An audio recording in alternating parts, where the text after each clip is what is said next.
Estimados señores, con todos muy buenas tardes. Vamos a trabajar en esta tarde en esta importante temática. Básicamente es la homeopatía, conceptos fundamentales y generales. Quiero empezar un poco compartiéndoles algo de la historia.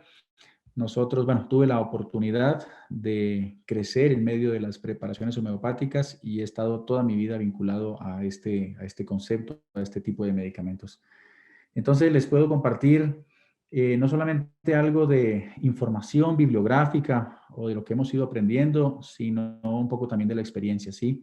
He tenido la oportunidad durante muchos años de manejar la parte magistral y pues por esta razón conocer muy bien el proceso de elaboración de los medicamentos homeopáticos.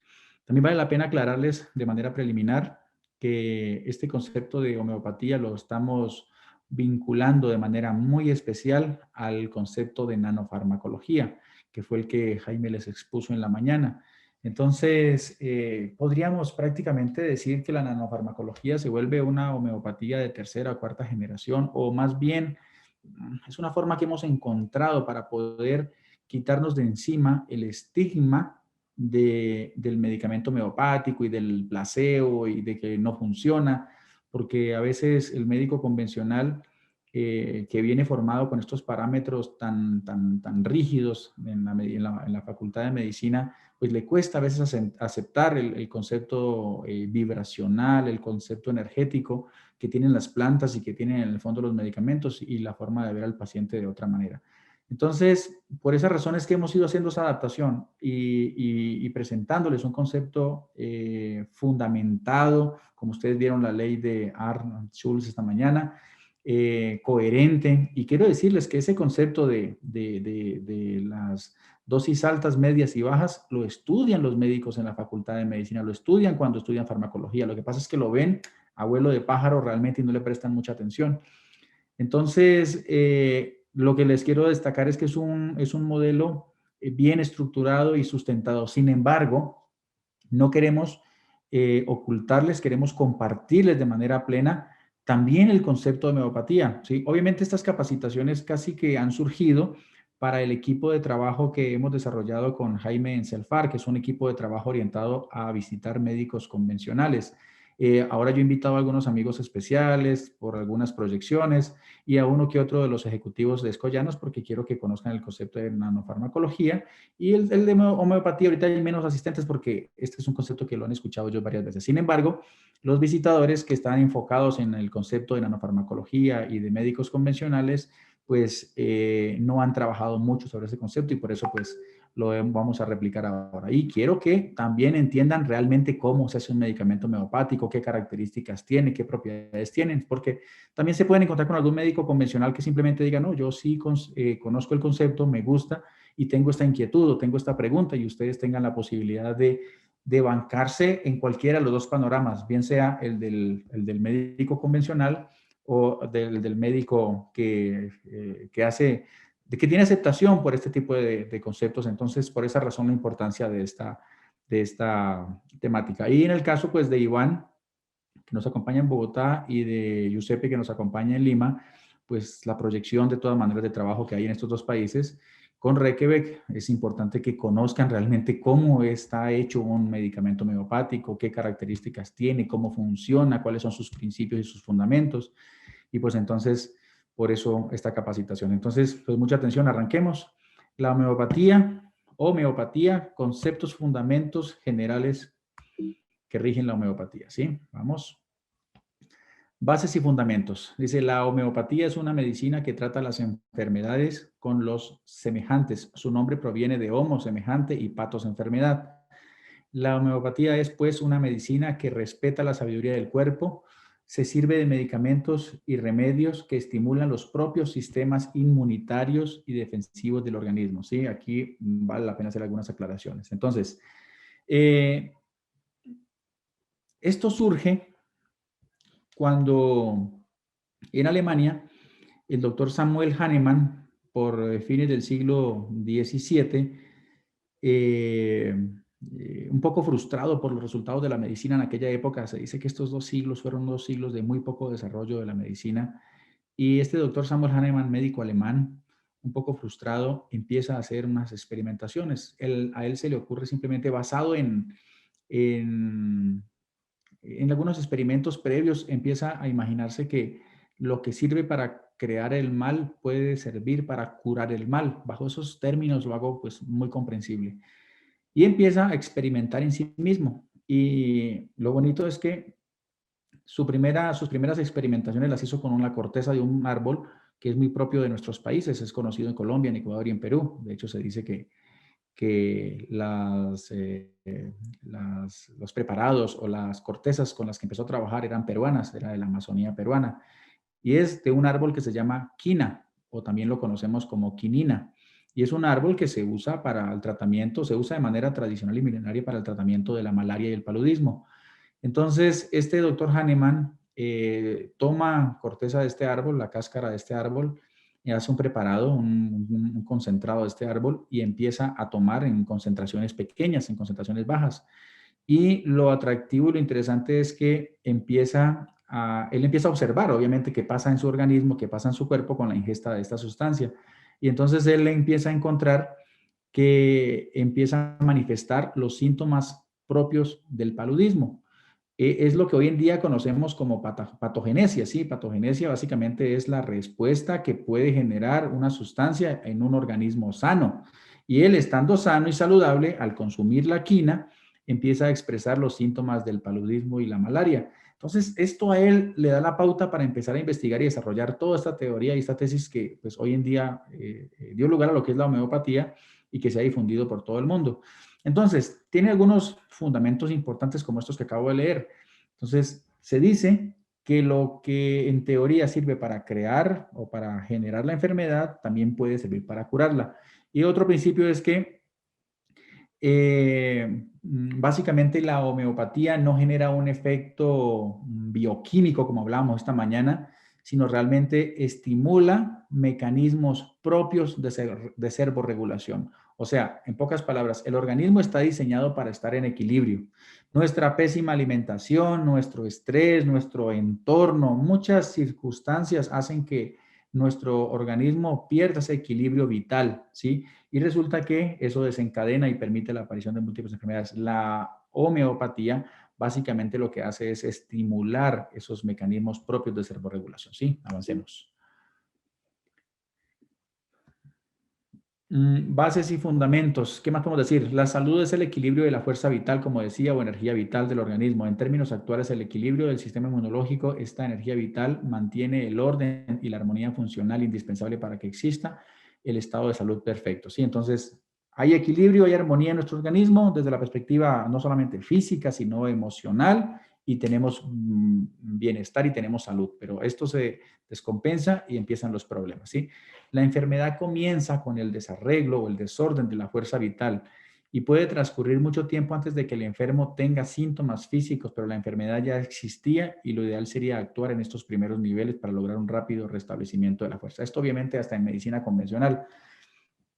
El médico reconoce y se les llama a estas patologías o a estas manifestaciones se les denomina cuadros crónico-degenerativos, enfermedades crónicas degenerativas. Y el médico es consciente de que esto no se produce de un día para otro. O sea, una artrosis no se consolida en un paciente de un día para otro. Una artrosis es el fruto de una acumulación de un montón de parámetros y de situaciones bioquímicas en el paciente que termina llevando a esa descompensación y que ya se manifiesta en lo físico de una manera crónica. Entonces, es claro, y para la medicina en general, que el proceso de enfermedad no es un proceso normalmente, al menos en cuanto a las enfermedades crónicas, no es un proceso lento, sino que es un proceso que toma en algunos casos muchos años como tal, ¿sí? Un cáncer, ¿sí? Un cuadro de cáncer en un estadio avanzado no es un proceso que se consolida en 2, en 3 o en 4 semanas, muchas veces toma años incluso. Entonces es otro principio y otro fundamento importante a considerar en el estudio de la homeopatía. Veamos qué más. Aquí un poquito lo que les contaba el doctor Samuel Hahnemann. Él vivió en Alemania entre el año 1755 y 1843. Bueno, en la última etapa de su vida, de hecho, él está enterrado en París. Él murió en París. Tuve la oportunidad hace unos 2 años de visitar la tumba del doctor Samuel Hahnemann y, y es un poco triste porque después de que él empieza la experimentación y empieza a dedicar sus últimos años, a dedicar su vida realmente al estudio de la homeopatía y de estas nuevas leyes que estaba descubriendo, empieza a ser atacado por la corriente de medicina convencional en su país en el momento, y al final él termina migrando, él termina yéndose a Francia, y los últimos años de vida él los vivió en Francia, y él ejerció la homeopatía y desarrolló una escuela francesa que hasta hoy es muy famosa en la homeopatía. Entonces, y logró básicamente construir una gran cantidad de discípulos hasta el punto de cuando el doctor Samuel Hahnemann muere, pues esta tendencia de investigación y estudio sigue avanzando y sigue propagándose por el mundo. Y él desde Francia terminó de hacer su labor y su tarea. Entonces, algo importante destacar, obviamente que era médico de la Alemania Oriental, al norte, tuvo una vida bastante larga, como podemos ver en el título del enunciado, y destacar que migró y murió en París, ¿sí? Pero pues a él se le atribuye la invención, el descubrimiento de todas estas normas de la homeopatía y de esta técnica de curación, pues se le atribuye al doctor Samuel Hahnemann, ¿ok? Avancemos. Aquí dice que en 1820 fue expulsado y se exilió en Francia. Fue el desarrollador de la primera materia médica homeopática y el organón de la homeopatía, textos vitales que hasta hoy en día rigen el ejercicio de la homeopatía, ¿sí? Allí vale la pena destacar que hay dos ramas o dos tendencias de la homeopatía, después un poco se dividió, ¿sí? Yo creo que diapositivas más adelante está el tema, se los explico detenidamente, ¿ok? Avancemos. Estas dos diapositivas era importante dedicárselas al doctor Samuel Hahnemann y su historia. Estudiemos un poquito las leyes, ¿sí? Las leyes que rigen la homeopatía. La primera, algo habló esta mañana Jaime, sin embargo, la primera es la ley de la semejanza, es decir, que trata a las enfermedades con medicamentos o remedios que son capaces de producir en el hombre sano un conjunto de trastornos y síntomas semejantes a los que la enfermedad que se requiere combatir, ¿sí? Como hablábamos algo con el ejemplo de la quina. Lo semejante se cura con lo semejante, ¿sí? ¿Qué más podemos decir de la ley de la semejanza, sí? Básicamente, ¿qué es lo que sirve para curar el mal, para crear el mal, sirve para curarlo? Y un ejemplo que se me ocurre para poder ilustrar bien este enunciado, esta ley, es por ejemplo lo que sucede con la cebolla. Yo creo que todos alguna vez en alguna vez hemos tenido la oportunidad de en la cocina picar cebolla, ¿sí? La cebolla en homeopatía se conoce como Allium cepa, ¿sí? Allium cepa. Y el Allium cepa es un medicamento homeopático preparado a partir de la cebolla. ¿Y qué pasa con la cebolla? La cebolla cuando la picamos en la cocina nos produce lagrimeo, nos produce una acción vasomotora a nivel nasal y mucha, digámoslo así, congestión, ¿sí? Vamos a lagrimear y a moquear, perdón por la palabra, pero es lo que produce la cebolla. En homeopatía, el medicamento que se llama Allium cepa, que se fabrica o se produce a partir de la cebolla, sirve justamente para combatir estos síntomas, sobre todo cuando hay gripe. Y es un medicamento, es una cepa homeopática que se utiliza mucho en los medicamentos con enfoque antigripal. Entonces, con ese ejemplo creo que les ilustro muy bien la ley de la semejanza. Vamos a la ley de la individualidad. La homeopatía no prescribe siempre el mismo medicamento para la misma patología, sino el que corresponde a cada enfermo, según los síntomas mentales, generales y locales, ¿sí? Aquí hay una gran diferencia con la medicina convencional y esto vale la pena tratar de explicarlo bien. Normalmente cuando un paciente en medicina convencional tiene fiebre, le dan un antipirético, ¿sí? Que es un medicamento para, de manera bioquímica, por la ponderabilidad del medicamento, inhibir o bloquear la fiebre. Obviamente que en muchos casos se necesita, no podemos dejar a un paciente llegar a una fiebre de 41, 42 porque al final corre riesgo la vida del paciente. Pero es claro que a todo paciente con una reacción febril le van a dar un antipirético para bloquear y bajar la temperatura. Lo mismo con un paciente, con pacientes que tengan un proceso inflamatorio o un proceso de dolor o un proceso de diarrea, cualquier manifestación de esta, ¿sí? No importa si es el paciente Juan, Pedro, Daniel, Miguel, Sonia, a todos le van a dar el mismo medicamento. Y la respuesta en todos los pacientes va a ser exactamente la misma. ¿Por qué razón? Porque esta concentración ponderal en miligramos de este principio activo va a inhibir o bloquear una respuesta bioquímica, unas reacciones bioquímicas y van a mostrar un resultado como el que estamos explicando. Entonces, a todos los pacientes con dolor le dan un principio activo X en X concentración y la respuesta es igual. En homeopatía no sucede necesariamente lo mismo. Aquí, por eso es que tiene tanta mística el estudio de la homeopatía ya cuando empezamos a ver de una perspectiva más amplia, porque no solamente vemos el cuadro febril o no solamente se revisa el cuadro de inflamación o de dolor o de diarrea, sino que se va a analizar cuáles son los componentes que pueden dar origen a ese problema. ¿Por qué tiene diarrea? Y les voy a contar y compartir un criterio muy especial con el que hemos discutido con algunos médicos y justificado realmente por qué lo importante del abordaje diferente para el paciente. ¿Qué sucede con el paciente pediátrico, con el niño, ¿sí? Que está empezando a gatear o empezando a caminar y se introduce en la boca alguna basura, algún agente patógeno, algún agente contaminante, unas bacterias. Resulta que su estomaguito todavía no tiene la fuerza del caso. El hecho es que se genera un cuadro de gastroenteritis, una infección gastrointestinal para el niño, que es muy frecuente en niños pequeños. Entonces, la mamá se desespera y corre al servicio pediátrico y como el niño tiene diarrea, ese organismo, ese cuerpito está tratando de liberarse de ese agente patógeno, entonces lo hace por medio de la diarrea.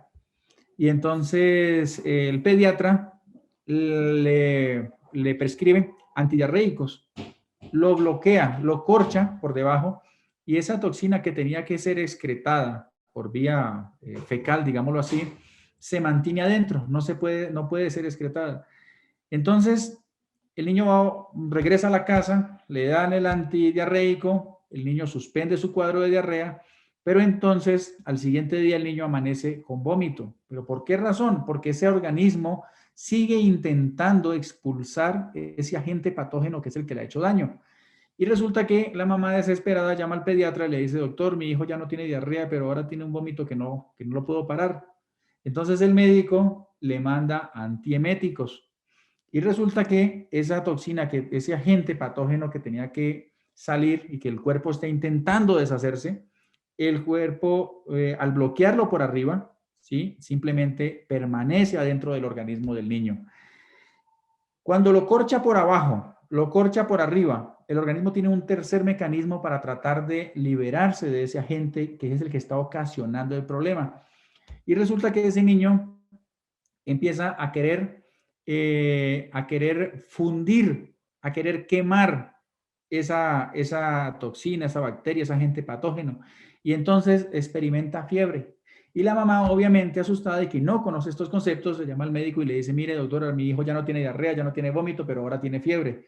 Entonces, el médico le da antipiréticos y le bloquea esa tercera reacción, esa tercera forma de que el cuerpo inteligente y sabiamente, naturalmente tiene para deshacerse del problema. El médico lo bloquea, lo corcha y simplemente ni por abajo ni por arriba, ni le permite fundir en el horno del organismo esas bacterias. Las bacterias tienen normalmente un umbral de temperatura en donde cuando pasa de 37, 38 grados, ellas se mueren, resisten menos que nuestras células. Y la fiebre, como todos saben, es un mecanismo propio de defensa y servorregulación. Entonces, cuando este tercer mecanismo se anula, el organismo hace algo muy inteligente y básicamente es encapsular este toxoide o este agente, trata de encapsularlo, ¿sí? No necesariamente en forma de un tumor, en realidad maligno, pero encontramos en nuestro organismo muchas veces vesículas en donde realmente se embebe y se aísla como una especie de nodo o digámoslo así, de tumor, sin hablar de malignidad, sin hablar de cáncer, de ciertas sustancias. Entonces, ¿por qué les comento este importante relato? Porque me permite ilustrar lo de la ley de la individualidad. Entonces, es diferente cuando tomamos un paciente con un estado febril y le modulamos la temperatura, le controlamos la temperatura, nos aseguramos de que no se pase de 39, ¿sí? Pero permitimos que esa temperatura esté en 38, en 37 y medio, en 38 y medio, y esta temperatura está cumpliendo con su objetivo fisiológico, pero no la bloqueamos. Lo que hacemos es monitorearla y controlarla. Les puedo contar de manera personal, con mis hijas muchas veces lo hice, vivir una noche entera midiendo la temperatura cada hora y media, y asegurarme de que realmente se mantenga por debajo de 39, ¿sí? El problema grave es cuando se sube a 39 y puede generar un efecto tremendo. Entonces, la perspectiva de esta medicina, de esta tendencia médica, es más bien a ver al paciente de manera individual. ¿Por qué? Porque no todos responden de la misma manera, porque no todos tienen la misma etiología. Las enfermedades que se presentan en los seres humanos, no todas se originan por lo mismo. Y es importante verlo de manera individual. Por esa razón, señores, escuchen esto, por esa razón no encontramos estudios clínicos en medicamentos homeopáticos. ¿Por qué? Porque cada organismo es y funciona diferente. Y por esa razón es la ley de la individualidad. Espero que con el ejemplo y todo lo que les he manifestado les quede claro el concepto. Entonces, aquí otra ley es la ley de las dosis mínimas. Y aquí vamos a empalmar muy elegantemente con el concepto de nanofarmacología. Entonces dice, en homeopatía se trata al paciente con medicamentos o preparados sometidos a una constante y sucesiva dilución, sea esta 1 en relación 9 o 1 en relación 99 o 1 en relación 499, lo explicaré más adelante. Obteniendo al final un medicamento sin ponderabilidad, sí, creo que todos tienen claro lo que significa ponderabilidad, y y un altísimo valor energético o vibracional. Entonces, ya lo explicaré, pero cuando nosotros tenemos un preparado homeopático, tenemos un preparado con una muy escasa o muy baja carga ponderal, una concentración física casi imperceptible. Entonces, esto significa la ley de las dosis mínima y hace referencia a ese proceso de dilución y dinamización que me permite llegar a obtener un medicamento con una carga ponderal mínima o nula y con un altísimo valor energético o vibracional, que es el que genera o que permite generar un estímulo y no un bloqueo o una inhibición bioquímica como pasa con el medicamento convencional, ¿sí? Que evidentemente en algunos cuadros es fundamental y es necesario el medicamento convencional, ¿sí? Pero por esa razón nosotros hoy en día defendemos una teoría muy integradora, ¿sí? Del concepto convencional y del concepto nanofarmacológico o homeopático, en donde hay cuadros en los que hay mucho éxito y se hace indispensable una molécula convencional, y otros cuadros en donde es mucho más valioso un medicamento como estos, ¿ok? Avancemos. Hablemos un poquito de doctrina, filosofía homeopática. Esto es un poquito denso el tema, pero a los que vamos a empezar a trabajar con fuerza en esta temática es importante que lo identifiquemos y lo conozcamos con claridad. Entonces, homeopatía, lo similar se cura con lo similar. Similia, similibus curantur. Esto en latín significa que lo similar se cura con lo similar y es como el eslogan de la homeopatía. Entre personas que conocen el segmento, muchas veces lo van a encontrar y significa eso. Cuando les digan similia, similibus curantur, básicamente es que lo similar se cura con lo similar. Alopatía, lo similar se cura con lo contrario. Ahí hay una gran diferencia y muy bien esta diapositiva porque me permite y me acuerda para hacer la aclaración. En latín sería contraria, contraris curantur. Entonces, si la homeopatía se cura con lo similar, en la alopatía se cura con lo contrario, o sea, se anula, se contrapone, se bloquea. Tercero, cuando un individuo está enfermo, presenta una sintomatología mental, general e incluso local, distinta a la de otro individuo, aunque padezcan la misma enfermedad. En pocas palabras, no hay enfermedades, sino enfermos, ¿sí? Entonces, mientras la medicina convencional ve al paciente de una manera rígida y solamente se enfoca en la sintomatología física, en la sintomatología que puede ver, que puede medir, ¿sí? Desconoce otros síntomas como los síntomas mentales, como a veces incluso los síntomas locales. Y eso marca una gran diferencia. Quiero que ustedes tomen una posición clara y puedan entender en realidad la diferencia entre la medicina convencional y el concepto integrador que hoy en día manejamos en medicina biológica. Entonces, allí la importancia de los síntomas, ¿sí? Y lo vamos a ver en las siguientes diapositivas. Dice, los homeópatas admiten que las diluciones potenciadas más allá de la decimal 21 o la centesimal 12, ya van a entender que es decimal 21 y de centesimal 12, tal vez no contengan ninguna molécula física de la solución original, pero afirman que realmente algo, haciendo referencia a algo vibracional o energético, queda de esta sustancia y que su energía y su modelo atómico molecular se mantiene dentro del preparado, ¿sí? Entonces, básicamente esto es una ley física, la ley de Avogadro, que dice que después de la decimal 23, ya nosotros, aunque estudiemos un medicamento con los, esta mañana hablaba Jaime, espectrofotrómetros o con los técnicas modernas de análisis instrumental que existen para medir concentraciones muy pequeñas, no van a poder encontrar ninguna presencia cuantificable o medible. Van a encontrar trazas simplemente y una energía vibracional que no es tan fácil de medir. Entonces, es un poco complejo de entender, pero cuando estos preparados se disuelven y se diluyen ampliamente a diluciones 30, 60, 100, 200, 1000 incluso, que esto se ve en homeopatía, el efecto del medicamento es muy mental más que físico. Por esa razón, los medicamentos de Reykjavik siempre tienen composiciones y concentraciones o diluciones muy bajas. ¿Por qué razón? Porque tratamos de acercarnos más a la ponderabilidad y cumplir básicamente con los segmentos de una homeopatía ya de mucho más moderna o de unas bases nanofarmacológicas, ¿sí? Entonces siempre vamos a encontrar, y ya vamos a entender mejor lo de las diluciones, pero vamos a encontrar diluciones muy bajas en realidad.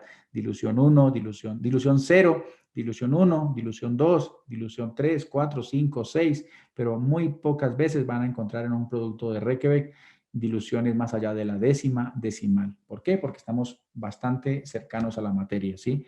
Y un poco más cerca de la ponderabilidad.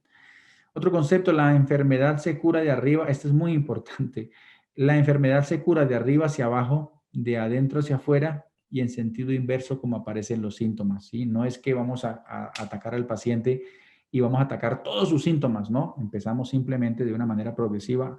Estos son conceptos que para mí son importantes que nuestros profesionales de la visita médica los conozcan porque les permiten tomar una posición frente al médico muy coherente y conversar con profundidad de estos bases y fundamentos. Obviamente la homeopatía tiene, y para dominar este concepto ampliamente, ya estudiando los medicamentos, requeriría un tiempo enorme, pero esta fundamentación sí es importante que la conozcan. Para algunos que de pronto nunca han estado inmersos en el tema, pues será muy nuevo, pero es valioso que conozcan estos conceptos porque les va a permitir en el momento de afrontar un médico que maneje este tipo de medicina, van a poder confrontar una reunión realmente exitosa. Vamos a los síntomas. Algo les leí anteriormente. Aquí destacamos que la homeopatía considera que los síntomas son una señal o un aviso de otro fenómeno, la enfermedad real, que ya existía mucho antes de que se manifestaran estos síntomas y a la vez los considera como mecanismos defensivos, ¿sí? Así clasifica o así caracteriza la homeopatía realmente a los síntomas. Y estudiemos cuáles síntomas. Aquí encontramos una gran diferencia también con la medicina convencional. Síntomas mentales son aquellos que alteran el estado emocional de la persona, por ejemplo, el miedo, la inseguridad, deseos de morir, celos, resentimiento, envidia, odio, indignación y venganza, etcétera, ¿sí? Pues todos estos son síntomas mentales. Veamos, no amerita mucha más explicación. Hay síntomas generales también. Son aquellos por los que la persona mejora o empeora y son propios de cada paciente. Por ejemplo, mejor o peor por la humedad, por el calor, por el frío, por el sudor, por la noche, por la mañana o por ciertos alimentos. No sé si han podido evidenciar cuando a veces, por ejemplo, es muy frecuente en un caso de sinusitis, ¿sí? Obviamente que cuando hay humedad, la persona se agudiza o los síntomas se exacerban. Entonces, estos son denominados síntomas generales. Son síntomas que normalmente el médico convencional no tiene mayormente en cuenta. El médico homeópata sí, pero al médico al final casi que le da lo mismo y trata la enfermedad de la misma manera en todo tipo de pacientes, sin importar la época del año, sin importar el clima, sin importar las condiciones generales. Entonces, esa es una importante diferencia. Tenemos también los síntomas locales, son aquellos que algunas personas manifiestan orgánicamente, por ejemplo, la amigdalitis, la otitis, la faringitis, la lumbalgia, la diarrea, los vómitos, es básicamente una manifestación local, tampoco amerita mayor explicación. Es normal y muy frecuente una ligera agravación de los síntomas tras el inicio del tratamiento de homeopatía. Esto pasa con cierta frecuencia cuando utilizamos homeopatía de diluciones más altas, ¿sí? Con un medicamento Requebec es muy poco probable que se presente una agravación. El médico que está ampliamente preparado en este tipo de doctrinas, pues lo tiene muy claro y muchas veces, o la mayoría de veces, se lo enuncia y se lo manifiesta al paciente, entonces pues ya está preparado, pero esa ligera agravación o exacerbación de los síntomas es muy temporal y simplemente es una prueba o una muestra de reacción del organismo y es una prueba de que el medicamento está haciendo su efecto, está estimulando y está activando mecanismos propios de servorregulación. Así se ve. Obviamente amerita un monitoreo especial y todo. En los medicamentos de Requebec, aclaro y recalco, por sus concentraciones y sus diluciones tan bajas, es muy poco probable, ¿sí? Entonces, para que lo tengan en cuenta también, pero debo ser práctico y explicarles estos conceptos fundamentales de homeopatía. Virtudes de un homeópata, ¿sí? Un homeópata debe tener una alta capacidad de observación, predisposición para una compleja anamnesis del paciente, hábito constante de estudio y actualización por la complejidad de su profesión y su especialidad. Yo me atrevería a decirles que un médico homeópata unicista, ya les explicaré qué significa unicista, puede tener seguramente más estudio y más demanda horaria y académica que cualquier otra especialidad en medicina convencional. Ustedes pueden imaginarse que hemos estudiado 3, 4 tipos de síntomas anteriormente y ustedes pueden imaginarse que cuando estudiamos la patogenesia de una cepa homeopática, hablemos del ajo, que todos conocemos, en homeopatía se llama Allium sativum. El Allium sativum, si usted se pone a estudiar la materia médica homeopática, puede encontrar 3, 4, 5 o 6 páginas en donde se describen todos los diferentes tipos de síntomas y manifestaciones fisiológicas, mentales y emocionales que pueden ser tratadas con el Allium sativum, con el ajo, digámoslo así, de manera homeopática. 5 o 6 páginas del Allium sativum. Pero así como tenemos Allium sativum, tenemos aproximadamente 3.500 medicamentos diferentes.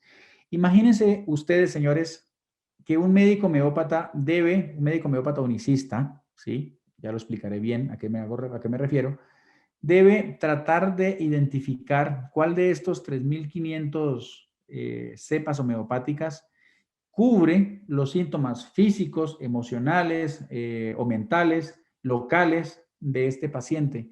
Entonces, el que un médico homeópata domine 3.500 cepas es como que un médico estudie en farmacología convencional 3.500 principios activos, pero no solamente los principios activos, sino los síntomas relacionados a cada uno de estos principios activos. Sería algo realmente muy amplio. Entonces, con esto destaco que la investigación, el estudio que lleva un médico homeópata unicista es muy complejo. ¿Por qué dice la predisposición para una compleja anamnesis? Sí, ¿qué es una anamnesis? Es un estudio de los antecedentes clínicos del paciente, de la historia médica o la historia clínica del paciente. ¿Por qué? Porque el médico está intentando identificar en dónde se originó el problema. Entonces, yo no voy a abordar solamente el dolor con un antidolor, fiebre con un antifiebre. Voy a tratar de encontrar en dónde está el origen de la enfermedad para poderle dar un tratamiento apropiado y curar la enfermedad de manera radical. Y este origen puede ser en un acontecimiento físico, puede ser un golpe, pero también puede ser algún trauma emocional, por ejemplo, que es que el detonante para que el paciente manifieste X o Y enfermedad. Entonces, por eso debe haber una anamnesis amplia, generosa y clara que le permita al médico tener elementos de juicio para tratar de identificar en dónde está el problema. ¿Ustedes creen que un paciente, un médico convencional, un médico general, en un servicio de salud convencional que tiene 15 minutos para una consulta, ¿ustedes creen que puede hacer una completa anamnesis? Absolutamente no. ¿Qué es lo que va a hacer en esos 15 minutos? Tratar de identificar los síntomas físicos, los síntomas evidentes, para poderle dar un medicamento que simplemente le permita combatir esos síntomas, pero nunca va a poder llegar a tratar de conseguir una curación definitiva. Por eso es que el paciente da la vuelta y da la vuelta y vuelve, porque simplemente no va a poder conseguir en ese tiempo establecer un plan terapéutico apropiado para ir al origen de la enfermedad, ¿sí? Y en el primer punto decía tener una alta capacidad de observación, obviamente porque muchos síntomas o muchas características, muchos rasgos del paciente son vitales para identificar cuál es el medicamento apropiado. Cuando el paciente ingresa a la consulta de un médico homeópata clásico, un médico homeópata unicista, está viendo la forma en la que el paciente camina, el color de su piel, la sudoración, el tono de voz, la forma de sentarse, ¿sí? ¿Y por qué todos estos rasgos y características les va a permitir ir armando el rompecabezas para determinar cuál es el medicamento que más le conviene o que más le calza o que es más objetivo para el paciente? Recuérdense que hay más de 3.000 tipos de medicamentos diferentes o cepas diferentes y muchas veces el médico homeópata unicista trata al paciente con una única cepa de estos. Entonces debe ser muy acertado. Esas son las virtudes importantes que quiero que conozcan para que ustedes puedan tener un mejor conocimiento al respecto. Los medicamentos homeopáticos según su origen. Vamos a entrar un poquito el tema de, digámoslo así, de farmacología homeopática. Son desarrollados a partir de vegetales, animales o minerales. Ya hemos hablado bastante de esto. Estos tres reinos, el vegetal, animal y el mineral, dan el origen a todos los preparados homeopáticos. Los preparados vegetales, por ejemplo, el aconitum, ¿sí? Y el Allium sativum, acabo de poner como ejemplo, la belladona, la nuez vomica, el árnica, bueno, hay cientos. Preparados de origen animal, por ejemplo, el Apis mellifica, que es hecho a partir de la abeja mielera, la sepia, que es un pulpo de mar, la lachesis es una serpiente y el bufo es una rana africana. El bufo da origen a un medicamento muy utilizado para el tratamiento de cuadros epilépticos y de convulsiones, ¿sí?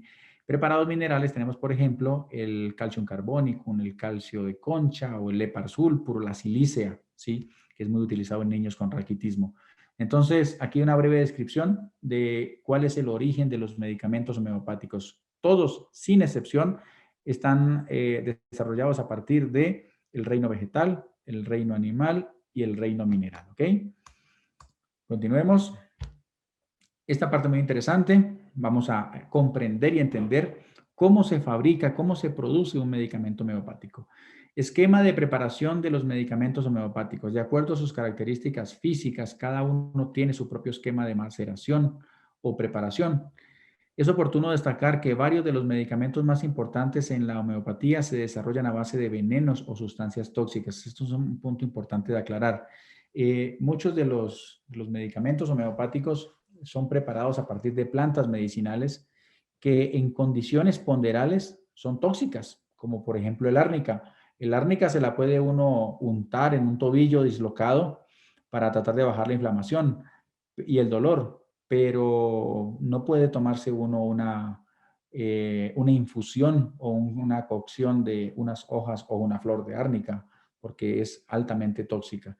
Sin embargo, en homeopatía, dado que la concentración es muy baja, sí se puede utilizar y muchos de los medicamentos para el tratamiento de la inflamación y el dolor tienen árnica asociado en su composición. Entonces, y van a ver la forma como se prepara para que lo puedan entender mejor, ¿sí?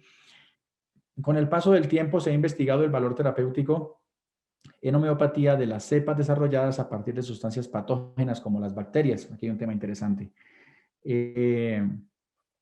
Hoy en día se logran hacer preparados homeopáticos a partir incluso de las bacterias.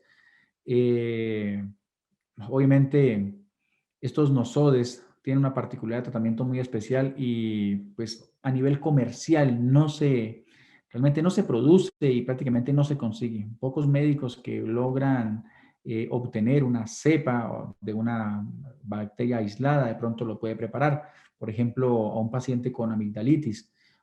Ustedes todos saben que realmente la amigdalitis la produce una sobrepoblación de una bacteria que se llama Streptococo y ¿cómo se llama? Streptococo y estafilococo. Entonces, estos cocos, que son las bacterias redonditas, son los que originan este tipo de inflamación en la garganta. Y muchas veces los médicos utilizan un preparado homeopático a partir de estas bacterias como un tipo de efecto vacuna para contrarrestar esta infección a nivel de la garganta, ¿sí? Lo explicaré más adelante. Quiero focalizarme un poco en lo que es la preparación de los medicamentos homeopáticos. Entonces, como punto de partida, tenemos medicamentos homeopáticos o tinturas madres. ¿Qué es la tintura madre? La tintura madre es la base, es el concentrado, digámoslo así, a partir del cual se produce el medicamento homeopático, ya sea en una escala de dilución decimal, una escala de dilución centesimal o una escala milesimal o 50 milesimal. Básicamente dice así el enunciado. Tomamos una fracción en peso de la sustancia a preparar. Vamos a hacer el ejemplo con Allium sativum o con ajo. Tomamos una fracción en peso de esta sustancia. La pulpa de ajo es machacado para lograr una mejor interacción química con el solvente. El solvente que se utiliza es alcohol. Normalmente a partir de los 70 grados hacia arriba. Sí, es normal que en las tinturas madres encontremos concentración de alcohol de 95, de 90, 95, 96 grados de pureza, que es el alcohol más puro que se consigue en el planeta. Entonces, destacar que el solvente que se utiliza es alcohol, ¿sí? Alcohol potable o alcohol etílico. Según indique el método de la farmacopea, se somete a la maceración a la sombra, lejos de la luz, durante varios días. Entonces, una vez que tenemos el ajo machacado, listo para macerar, de acuerdo a la farmacopea y a la concentración que diga el método de la farmacopea, se embebe esta pulpa de ajo en alcohol a 70, 75, 80, 85, 90 grados Gay-Lussac y en un frasco ámbar sometemos a macerar, a maceración durante varios días a la oscuridad. Dicho preparado es dinamizado de manera periódica, o sea, con frecuencia yo voy al sótano, tomo este frasco, hago un preparado, o sea, una dinamización, que básicamente es el movimiento fuerte en forma de pistón, ¿sí? De manera vertical para activar, digámoslo así, energéticamente y poder generar una mejor interacción molecular dentro del frasco. Tras el proceso, después de que se termine el proceso de maceración, procedemos a filtrar la sustancia dejando únicamente la fase líquida, envasado en frascos de color ámbar y lo rotulamos como con un membrete, un rótulo que dice Allium sativum, aquí hay un error, dice Allium cepa, es Allium sativum TM. TM o lo simbolizamos con el símbolo de vacío, que es un círculo y una lineecita. Eso significa que es tintura madre de Allium sativum en este caso, ¿sí? ¿Por qué hago la corrección? Porque arriba estábamos hablando de que tomamos una fracción en peso de Allium sativum. Ahí me he confundido cuando hice la diapositiva, lo corregiré posteriormente. Entonces, allí tenemos la tintura madre, ¿sí? Esta es la tintura madre del medicamento homeopático y será esa tintura el que dé origen al medicamento en la escala decimal, centesimal o 50 milesimal. Y esa es la explicación que a continuación viene. Entonces, básicamente tenemos tres vías de preparación. Ya tenemos la tintura madre, que es la esencia, ¿sí? Aquí nosotros escogemos, vamos a terminar la preparación mediante la escala decimal, ¿sí? Decimal hahnemanniano, o se simboliza con las letras DH, significa decimal hahnemanniano, o la escala centesimal, lo simbolizamos con la letra CH, que significa centesimal hahnemanniano, y 50 milesimal, que es una dilución muy alta, ya lo van a ver, que simbolizamos como LM. Hay otro tipo de diluciones que son las corsacovianas, que son diluciones que descubrió un médico ruso en la guerra. Este médico ruso en pleno campo de batalla no contaba con los frascos para poder hacer las diluciones que van a ver más adelante, no contaba con los medios y él empezó a tratar de hacer unas aproximaciones matemáticas, a calcular y a encontrar una forma más rápida de llegar a la dilución que él necesitaba para tratar los pacientes en la guerra. Obviamente, pues esto muy poco se usa en nuestro medio, sin embargo, pues por cultura general para nosotros es importante que sepan que existen unas diluciones corsacovianas, porque el doctor se llamaba, era de apellido Korsakov. ¿Ok? Avancemos. Tenemos claro lo que es una tintura madre, tenemos claro lo que es las escalas de dilución. Les voy a explicar con más claridad los tres mecanismos o los tres medios, las tres escalas de dilución. Primero vamos a hablar de la dilución de la escala decimal. Entonces, ¿qué significa decimal? Obviamente que es 1 en relación 9 y se simboliza con la letra de H. Es la dilución sucesiva en relación 1,9 a partir de la tintura madre en alcohol a 96 grados de pureza. Ustedes en el gráfico pueden ver, tenemos primero, ¿sí? Una tintura madre, ¿sí? En un frasco ámbar, como mencionamos anteriormente. Luego tenemos un segundo envase, ojo, tenemos un segundo envase. Y este segundo envase contiene 9 ml de alcohol, ¿sí?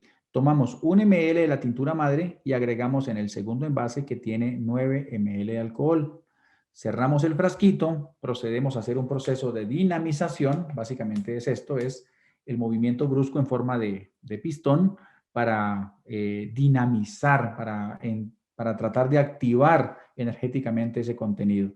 Después de que termino de dinamizar, yo a ese frasquito le pongo una etiqueta. Vamos a seguir trabajando con el ejemplo del Allium Sativum.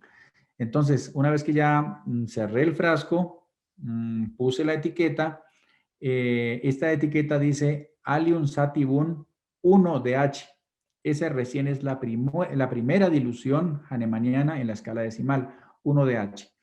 Preparo un siguiente frasco, agrego nuevamente 9 ml de alcohol, tomo 1 ml del frasco que acabo de fabricar, que dice Allium Sativum 1DH, tomo 1 ml y agrego al siguiente frasco, repito el proceso, tapo, hago nuevamente una dinamización y rotulo con una etiqueta que dice Allium Sativum 2DH, ¿sí? Es la segunda dilución de la escala decimal hahnemanniana. Repito la operación, un siguiente frasco, 9 ml de alcohol y de este que acabo de preparar, que he puesto una etiqueta de Allium Sativum 2DH, tomo 1 ml, agrego a los 9 el siguiente frasco, cierro y hago la misma operación. Después de que termino, pongo un rótulo que dice Allium Sativum 3DH. Y así sucesivamente puedo llegar hasta una dilución 1000. Ustedes pueden imaginarse que cuando tengo la tintura madre, tengo una alta concentración, es un concentrado, es una esencia, en este caso de ajo.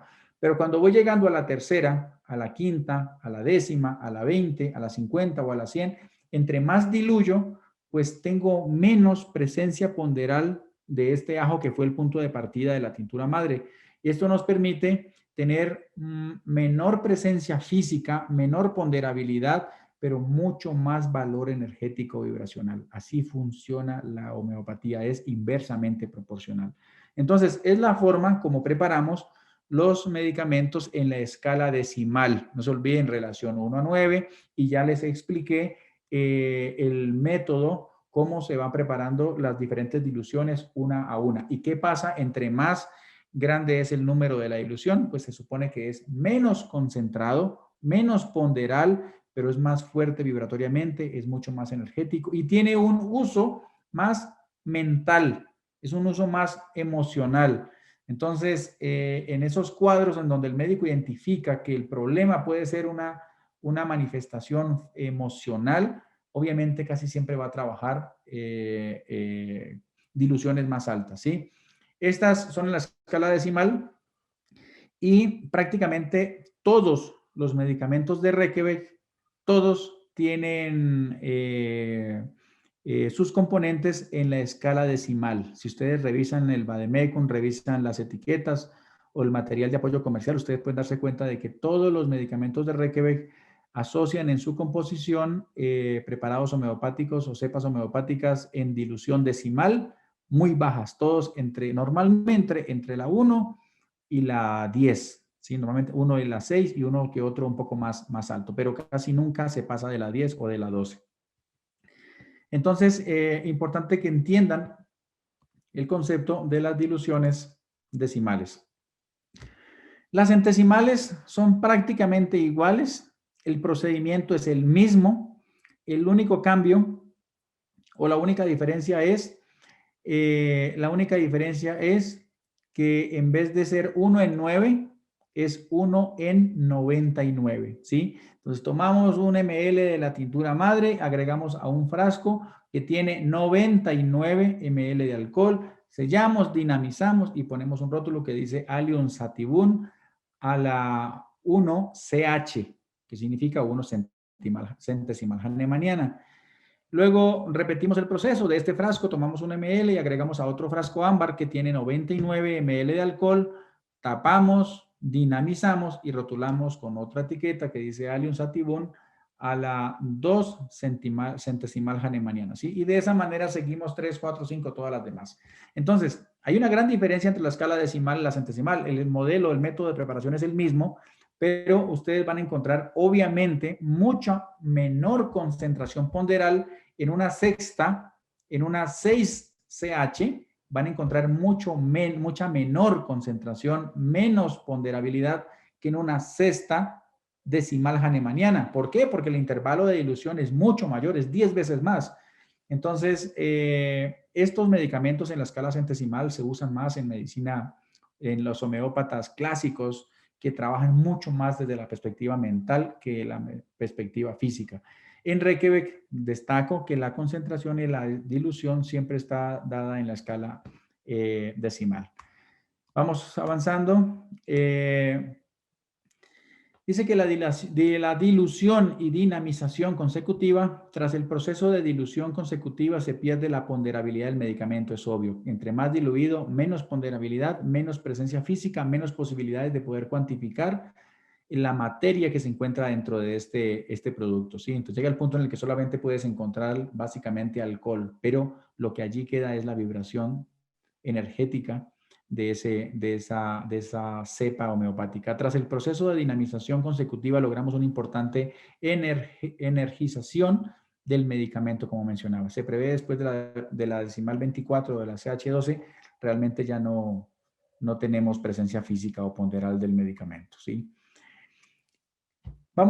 Dejemos atrás la parte un poco de farmacología homeopática, ya tienen claro y entienden. He tratado de ilustrar de la mejor manera cómo se fabrica, cómo se produce un medicamento homeopático y los tres diferentes formas de preparación. La última era la 50 milesimal, es muy poco utilizada y básicamente es 1 ml en 499, ¿sí? Entonces la decimal 1 en 9, la centesimal 1 en 99 y la 50 milesimales 1 en 499. ¿Comprenden ahora sí por qué razón, aunque la planta medicinal o el mineral o la sustancia tenga un comportamiento tóxico desde su perspectiva ponderal, se dan cuenta por qué en homeopatía carece de toxicidad? Porque lo que encontramos en un medicamento a la sexta o a la décima ya es una concentración muy baja. Pero ¿qué pasa? Tiene vibración, tiene un estímulo y va a activar procesos de servorregulación, va a impactar electrónicamente en nuestras células y por eso desencadena una reacción específica que no es la misma que se desencadena cuando se le suministra al paciente una dosis ponderal de un medicamento convencional, ¿sí? Muy bien, vamos a estudiar un poco ahora las diferentes ramas de la homeopatía. Es importante que conozcan este concepto. Aquí se subdivide en tres ramas. La número 1 es el unicismo, ya lo explicaré. La número 2 es el pluralismo y la número 3 es el complejismo, ¿sí? Estudiemos estos conceptos. El unicismo utiliza bases y conceptos clásicos de la homeopatía hahnemanniana, ¿sí? En la actualidad, después de que el doctor Samuel Hahnemann murió, quedó una tendencia de estudio de la homeopatía muy focalizada en la investigación de cepas individuales y en tratar de implementar tratamientos a los pacientes en base a una sola cepa, ¿sí? Esto es algo muy fino, es algo muy difícil de lograr. Y en la actualidad, en nuestros países, hay muy pocos médicos homeópatas unicistas. Veamos qué otra característica tiene el unicismo.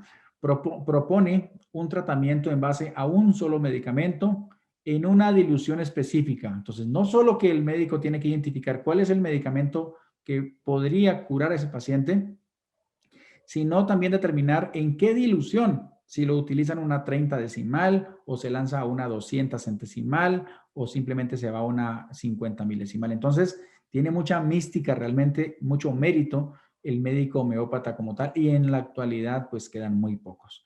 Teniendo en cuenta el grado de la cronicidad, se determina la dilución del medicamento.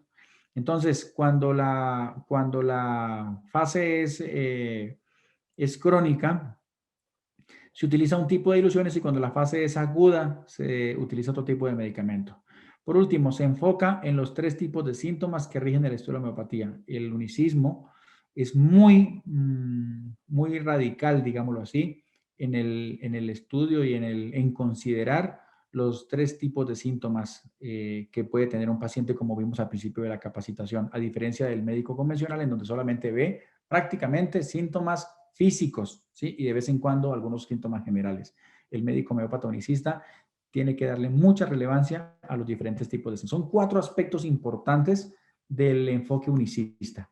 Vamos al pluralista, el médico que tiene un enfoque pluralista en homeopatía. Permite un concepto filosófico un poco más abierto, ya este es más flexible. Propone tratamiento en base al uso de varios medicamentos de manera concomitante en diferentes frascos. Un unicista jamás te va a mezclar diferentes cepas homeopáticas dentro de un mismo medicamento, como tenemos en Reykjavik, ¿sí? Entonces entenderán que Reykjavik no obedece y no se alinea a los conceptos de la homeopatía unicista. El pluralista es un poquito más flexible y acepta el uso de varias cepas homeopáticas, pero en diferentes frascos y normalmente de manera alternada. ¿Qué más dice el pluralismo? Dice, teniendo en cuenta el grado de cronicidad, determina la dilución de los medicamentos, permitiendo integrar diluciones altas y bajas. Vea, interesante. Se enfoca en los 3 tipos, esto sí es una similitud, se enfoca en los 3 tipos de síntomas que rigen el estudio de la homeopatía, una característica en común. Y vamos a estudiar por último el complejismo.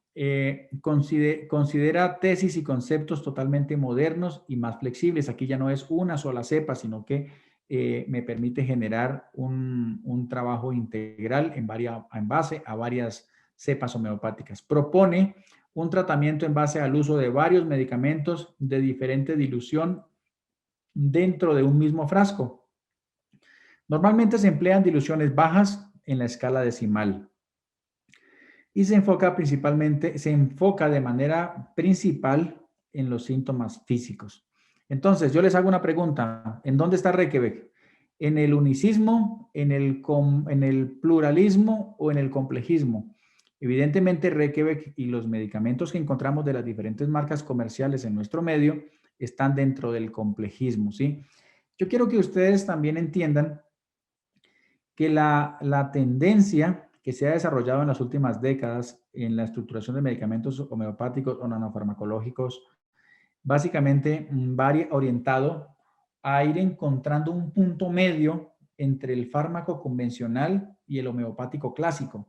Entonces, este tipo de medicamento complejista que normalmente está en diluciones bajas en la escala decimal, que es la más concentrada, digámoslo así, no tiene la carga ponderal, no tiene los miligramos que tiene un ácido acetal salicílico o otra molécula convencional, no tiene los miligramos, no tiene la concentración propia de este tipo de preparados farmacéuticos, pero tampoco tiene la vibración energética que tiene un preparado en la escala centesimal, en la dilución 200 o en la dilución 1000. Entonces es como una especie de intermedio en donde la homeopatía trata de acercarse a una forma más física, más ponderal y más tangible de la farmacología. Entonces es un intermedio entre la homeopatía clásica y la farmacología convencional. Y pues con las ventajas que estudiamos esta mañana cuando hablábamos de la presentación de nanofarmacología. Entonces, por eso quiero que entiendan estos diferentes conceptos y tengan claridad en dónde se ubica, qué sustento tiene, cómo lo puede en un momento dado presentar de una manera más objetiva, más inteligente para su beneficio, su favor. Dejemos atrás los diferentes tipos de homeopatía y vamos ya avanzando hacia la recta final. Importancia de una apropiada repertorización o anamnesis. No amerita mucha explicación, al principio lo expuse. El médico homeópata normalmente requiere de un mayor tiempo, básicamente porque está tratando de investigar e identificar en dónde está la causa, en dónde está el origen de la enfermedad. ¿Por qué? Porque esta tendencia de medicina integrativa intenta curar al paciente, no intenta suprimir temporalmente los síntomas como pasa frecuentemente con el médico convencional, ¿sí? Entonces, por esa razón es fundamental una apropiada repertorización, anamnesis o historia clínica.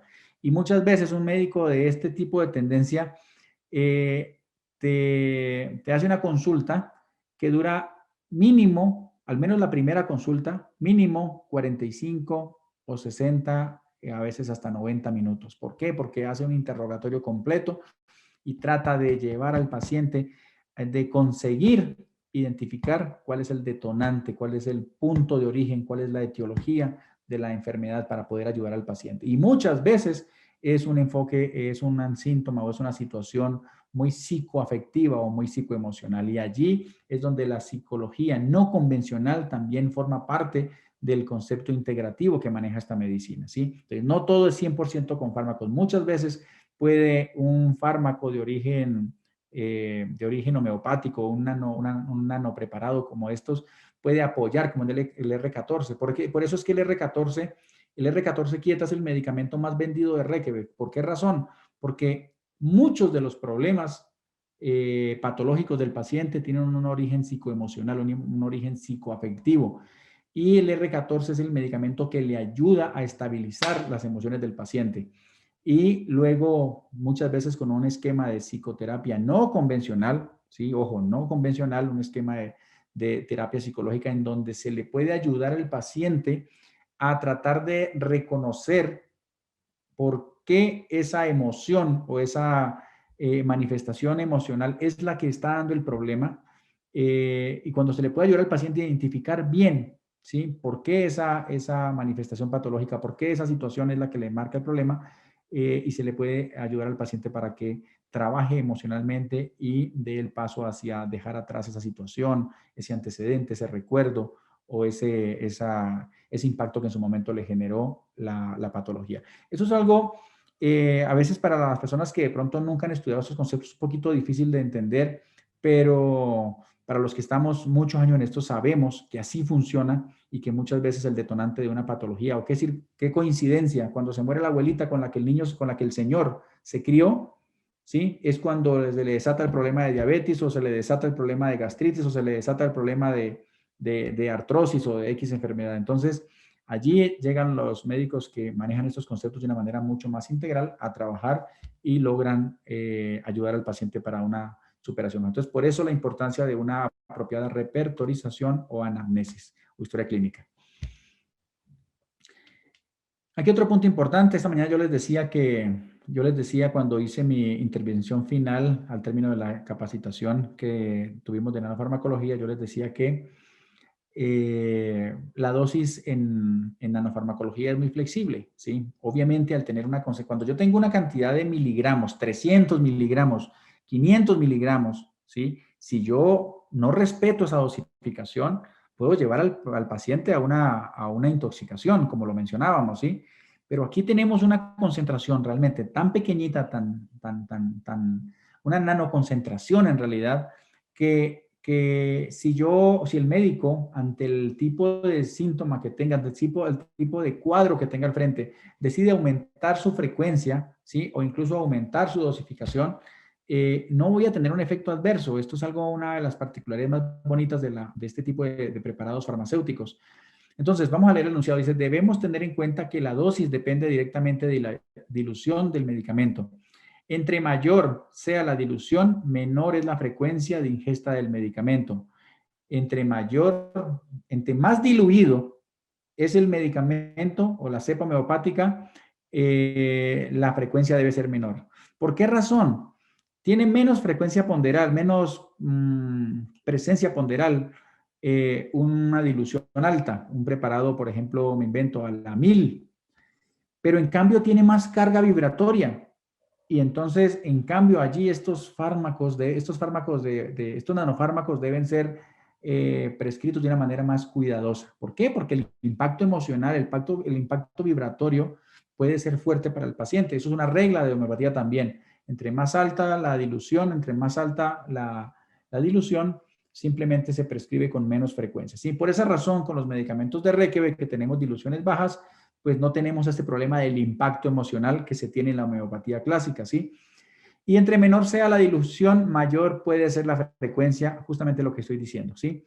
Entonces, en el caso de Requebec, la dilución es menor, pues quiere decir que está menos diluido, estamos hablando de una 2, de una tercera, de una cuarta, de una quinta, de una sexta, está mucho menos diluido que una 100, 200 o 1000.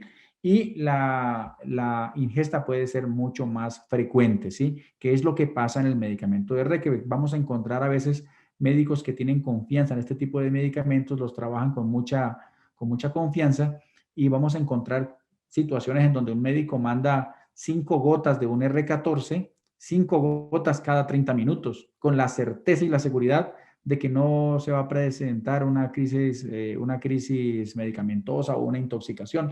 ¿Por qué? Porque la ponderabilidad del medicamento es baja. ¿Sí? Entonces, la flexibilidad de la dosificación es amplia y muy segura.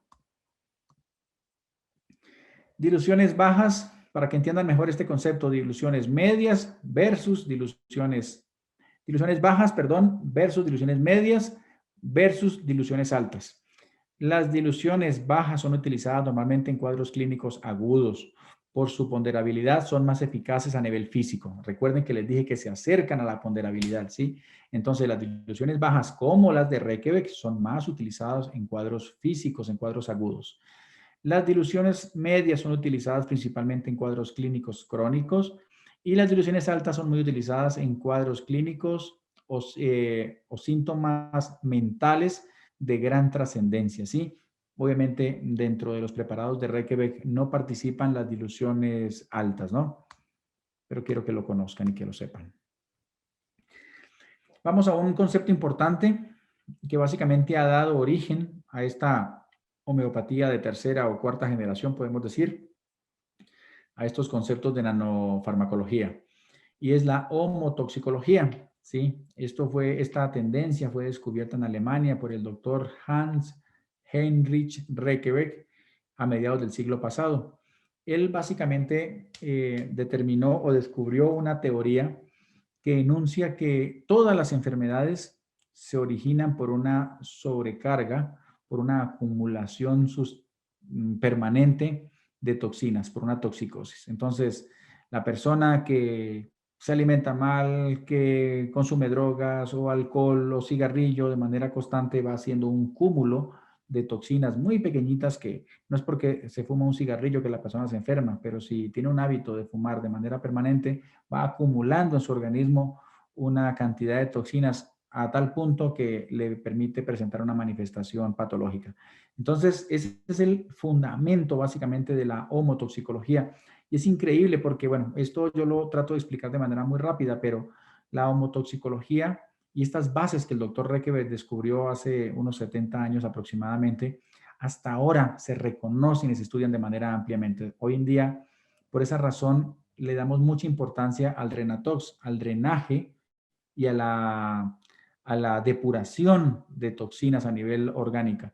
Entonces, hoy en día esto ha dado lugar a muchas investigaciones y la ciencia médica convencional incluso reconoce la importancia de que nuestro organismo se encuentre libre de toxinas. Y las toxinas normalmente cuando las consumimos, se van acumulando en la linfa o en el espacio extracelular. Cuando ustedes se imaginan, las células de nuestro organismo, de cualquiera de nuestros tejidos, las células no están apiladas unas contra otras. Las células están como embebidas en una superficie que se le denomina matrix extracelular, se le denomina también mesénquima, es un sinónimo, y ese es como un pequeño líquido gelatinoso que es el que permite básicamente la nutrición de la célula, la excreción, y es el medio circundante de la célula.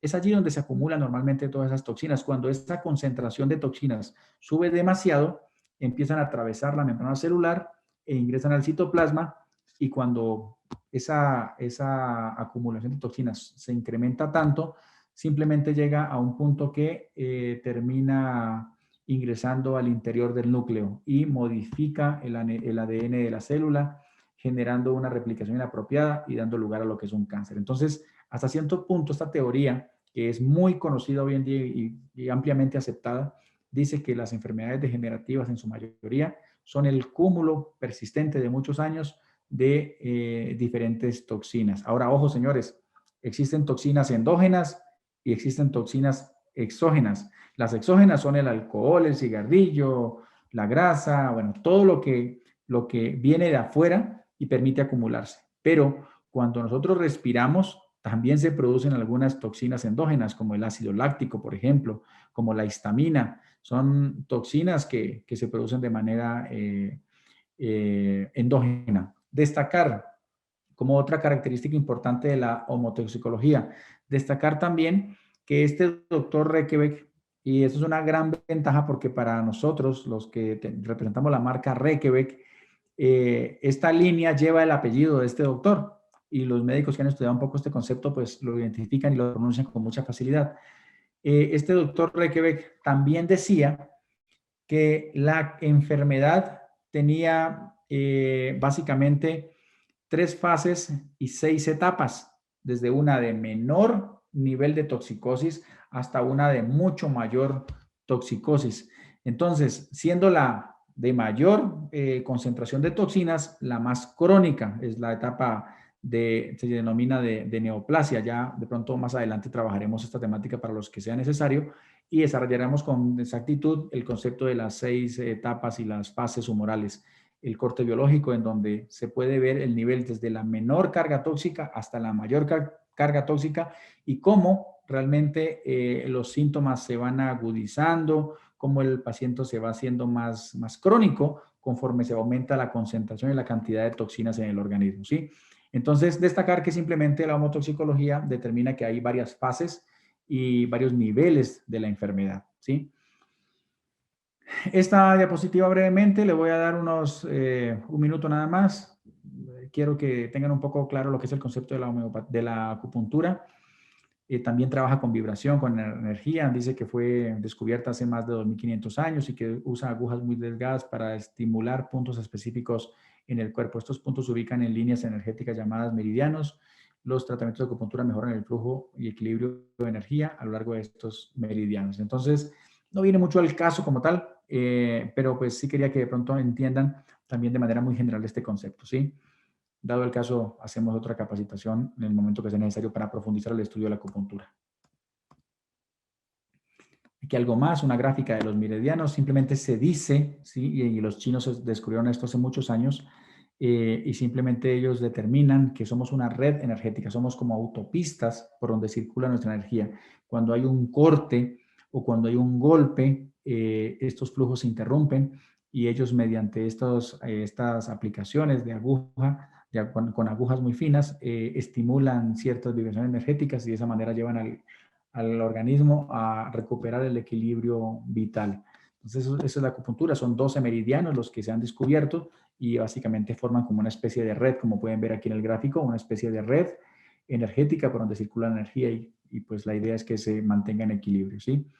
No vale la pena profundizar más en esta ocasión. Terapia neural. Dice que el objetivo de la terapia neural es corregir las alteraciones bioeléctricas del organismo enfermo, que al igual que las alteraciones bioquímicas participan en la pérdida de la salud y la creación de la enfermedad o la aparición de la enfermedad. La técnica de la terapia neural actúa directamente sobre el foco interferente, corrigiendo dichos bloqueos que actúan afectando determinados órganos. Entonces, básicamente es un enfoque muy, digámoslo así, neurológico, no neurológico del sistema, no del cerebro, sino muy del sistema nervioso como tal. Entonces, estimula el equilibrio bioeléctrico, digámoslo así. Y esto de bioeléctrico, los médicos, hoy en día, los médicos convencionales lo tienen clarísimo. Tanto es así que nosotros hoy en día podemos medir de manera muy fácil y de manera muy práctica la energía eléctrica del corazón y lo medimos mediante un electrocardiograma. Eso es lo que permite medir un electrocardiograma, es la energía eléctrica de nuestro corazón. También podemos medir la energía eléctrica de nuestro cerebro mediante un electroencefalograma. Entonces, ya no es un misterio que nuestros órganos y nuestro organismo en sí tiene una electricidad propia y una medida eléctrica de cada uno de los órganos. Cuando esta medida eléctrica del corazón no es correcta y se diagnostica mediante un electrocardiograma, el médico empieza a buscar técnicas para tratar de equilibrar esa energía eléctrica. Entonces, la ciencia ya puede medir, ¿sí?, este tipo de energía que tiene el organismo. Sin embargo, a veces se desconoce y se quiere realmente ir en contra de reconocer que existe una energía vibratoria dentro de nuestro organismo, de nuestro ser, que es el que nos mantiene en equilibrio. ¿Sí? No quiero profundizar, no quiero ser polémica, obviamente. Para mí el criterio es muy integrador. La medicina es una sola, como decía el doctor Germán Duque, es una sola. Y hay cuadros, situaciones donde la medicina convencional es fundamental, indispensable, donde con un medicamento homeopático en una sala de emergencias no hago nada, ¿sí? Y ciertos cuadros crónicos donde la medicina convencional hace muy poco. Entonces, es un concepto que debe ser manejado de manera muy, muy integradora. Avancemos a la parte final. Terapia neural, aquí están varios puntos. Básicamente consiste en la aplicación subdérmica, ya casi no se usan técnicas profundas, la aplicación subdérmica de un anestésico local que tiene una carga bioeléctrica bastante interesante y que permite estimular el equilibrio electromagnético de los órganos, digámoslo así. ¿Sí? Entonces la aplicación, este anestésico se llama procaína, clorhidrato de procaína, normalmente se usa entre el 1 y el 2%, ¿sí? Entonces, porque el objetivo no es anestesiar, básicamente es repolarizar o reequilibrar la carga eléctrica de los órganos o los tejidos. Sí, creo que estamos terminando. Homeosiniatría o biopuntura, ya me recuerdo por qué realmente pusimos esta diapositiva de la acupuntura y de la terapia neural. Estudiamos ampliamente el concepto de homeopatía, tanto la clásica, la moderna, estudiamos ampliamente la homeopatía. Trato de explicarles brevemente qué es la acupuntura y de explicarles qué es la terapia neural. Ahora les explico qué es la homeosiniatría o la biopuntura. Jaime esta mañana alcanzó a explicar que ante una exacerbación muy alta de los síntomas se podían utilizar las ampollas, pero que esto requería otro tipo de capacitación porque las ampollas, que eran muy versátiles en su aplicación, que podían ser de manera subcutánea, intramuscular, endovenosa, incluso pueden ser inhaladas en un, se me olvidó el nombre del equipo para las inhalaciones, bueno. Estas ampollas de Reykjavik se pueden aplicar en puntos de acupuntura. Entonces, estas ampollas que se aplican en puntos de acupuntura o en puntos gatillo o en puntos de dolor van a ayudar, así como ayuda la procaína, van a ayudar, van a estimular un equilibrio bioeléctrico del organismo y presentan un resultado de un efecto terapéutico mucho más rápido, mucho más evidente, digámoslo así, que el mismo gotero o que la misma tableta, al igual que los fármacos convencionales, ¿sí? La vía de administración permite manejar ciertos parámetros para tener un efecto terapéutico mucho más rápido. Entonces, las ampollas de Reykjavik son muy utilizadas bajo esta técnica. Obviamente que es muy difícil a un médico convencional decirle, a un ginecólogo, decirle que para una dama, para una señora de 55 años que está cruzando una crisis tremenda por su menopausia y tiene una exacerbación sintomática tremenda, su irritabilidad, su resequedad, le voy a aplicar una ampolla de R10 Climacteran o de R20 en un punto de acupuntura, ¿sí? Entonces, nosotros simplemente manejamos un modelo en el cual le podemos explicar al ginecólogo que haciendo unas aplicaciones de manera subdérmica en la zona ginecológica, ¿sí? En su abdomen bajo, vamos a poder estimular ese equilibrio y vamos a tratar de controlar los síntomas que están exacerbados en ese momento. Ojo, nosotros con un medicamento homeopático como el R10 que explicaba esta mañana Jaime, o el R20, no vamos a hacer ¿cómo se llama esto? Una repoblación, un reemplazo hormonal, ¿sí? Ojo, no es el concepto, pero vamos a poder estimular un equilibrio y vamos a tratar de combatir esa exacerbación sintomática, ¿sí? Entonces, no vamos a compensar, ¿sí? Hormonalmente el paciente de manera física ponderal, como pasa con estas hormonas que tienen los efectos de los que hablábamos esta mañana, pero sí vamos a poder combatir de manera muy activa y efectiva los síntomas propios del paciente en este tipo de cuadro. Entonces, homeosinatría o biopuntura es la aplicación de las ampollas de los medicamentos homeopáticos en puntos de acupuntura, en puntos de dolor o en segmentos específicos. ¿Qué es el segmento específico? Es el área del cuerpo en donde se refleja un órgano. Entonces tenemos un segmento de riñón que queda en la parte baja de la espalda, un segmento de hígado que queda en el costado lateral del abdominal, una zona ginecológica que es la parte púbica, digámoslo así, y lo aplicamos de una manera muy rápida, muy segura, de manera subdérmica. Es una ampolla que básicamente viene en solución salina y no tiene ningún efecto adverso. Obviamente, pues el pinchacito superficial, pero le permite al paciente recuperarse de manera muy rápida y efectiva. Entonces, más adelante nosotros cuando visitamos los médicos convencionales y vamos adquiriendo confianza con ellos y el médico empieza a entender un poco mejor el concepto y la utilización apropiada del medicamento, podemos apoyarnos en nuestros asesores médicos para tratar de inducirlos al uso de la ampolla. Además que pues se vuelve un importante componente económico para la consulta del paciente porque simplemente el paciente llega y en 5 minutos le hace la aplicación de sostenimiento de la ampolla para mantener el paciente con sus síntomas totalmente controlados y pues para el médico tiene una importante representación económica por su honorario como tal. Para concluir, ¿qué decimos de la homeopatía en el mundo? Podemos destacar y decir que la homeopatía en el mundo ha crecido muchísimo. El ejercicio de la homeopatía está regado por todo el mundo.